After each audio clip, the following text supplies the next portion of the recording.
I represent Virginia's 2nd District, which is home to Oceana Naval Air Station, very close to Norfolk Naval Base, and many special forces teams and thousands of military families and veterans.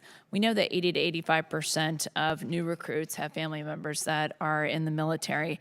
I'm the daughter of a Vietnam veteran. As a Navy pilot, married to a Navy pilot, I've got sons who are at the Naval Academy and Navy ROTC that we're very proud of. So I just want to, for a moment, speak on behalf of all military moms and dads out there. I worked very hard to be able to look both of you in the eye, and just to remind you that we entrust you with our most precious possession, which is our children. So please ensure that they have the resources that they need to be able to defend our great nation. And moving on from that, just talking about quality of life issues, I know that we've talked a lot today about housing, and it's been a long and lengthy discussion, but I support some of those issues. We need to do better with housing our military service members. I don't want to ask a question about it, but I just want to put in a plug for privatization.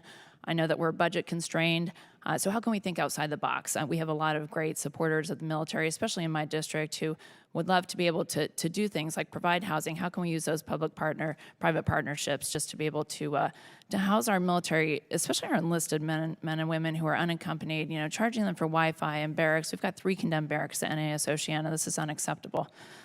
Moving on from that, I know that Representative Whitman, who's from Virginia as well, talked today about the needs of the Navy and our capacity and our numbers, and he had some pretty disheartening charts that he brought with him. But if we have a potential war with China, we'll absolutely be a maritime conflict. And I know you've spoke about technology, but technology is only part of the answer, but it's not the answer. We certainly need to be mindful of the capacity, which includes maintaining the fleet and ship repair, which in my district is very important. I know 6 weeks ago we closed 4 of our dry docks on the West Coast. We only have 22. We're down to 18. We literally closed 22% of dry docks. We now are down to 1 dry dock on the East Coast that can repair an aircraft carrier. So this has got to be prioritized. You know, God forbid we enter into a maritime conflict with Asia. You know, there will be damaged ships.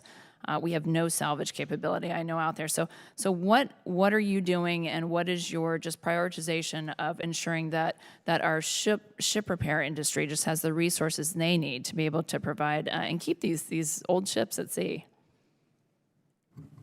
Well, thank you, and thank you for all that you have done to support our military, with your family, and certainly with your children, your husband. We're investing $4 billion in the industrial base in this budget. That includes $1.2 billion for submarines in the submarine industrial base, and a remainder in SIOP, which will help improve our infrastructure. We have to continue to invest in this and increase the capacity and improve the way that we're maintaining our ships.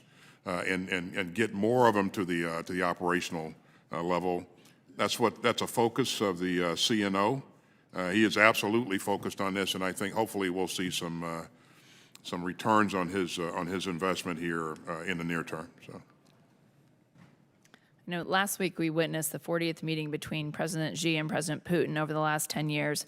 President Xi's parting conversation with President Putin was explicit that their relationship is forcing change that has not occurred in nearly 100 years. We know the Sino-Russian treaty, the 2001 Treaty of Good Neighborliness and Friendly Cooperation, was reaffirmed last summer and has now been in effect for nearly 21 years. So it's clear that with Iran and North Korea providing Russia with weapons and industrial capacity to fight Ukraine, the PRC is now collaborating with Russia and Iran on technology programs, and there's a convergence of strategic interests among these adversaries. So I just wanted to know, you know, from your perspective, our strategy, our overarching strategy, are we looking at these aligned threats? I know we look at them individually, the threat of China, the threat of Iran, the threat of Russia, but are we looking at them of more of an alignment, and are we practicing and preparing to fight that adversary as a whole? Yeah, we certainly continue to watch that. To the point that you're making, this is very, very important and potentially dangerous.